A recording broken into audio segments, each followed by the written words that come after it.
సరే ఇప్పుడు ఈయన మీడియా ముందుకు పోయి మాట్లాడుతుండు కదా, పరశురామ్ని కలవడానికి ప్రయత్నించినావు?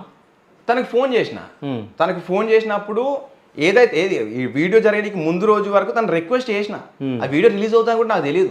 అప్పటికి నేను రిక్వెస్ట్ చేసిన, ఏది దేనికోసం, అమౌంట్ నీకు 4th జస్ట్ 1 day గ్యాప్లో ఇదంతా జరిగింది. 4th తనకు అమౌంట్ వచ్చేది. ఇక్కడ ఇంకో విషయం ఏంటంటే, నేను ఆ 80,000 పెట్టి ఏదైతే అతనికి చేపించిన ఒక ప్రొడ్యూసర్కి నాకు ఇంకా 3,20,000 ఎవరైతే తను ఆ ప్రొడ్యూసర్ ఇవ్వాలో, ఆ ప్రొడ్యూసర్ ఇప్పుడు ఆ ప్రాజెక్ట్ క్యాన్సిల్ చేసేసాడు.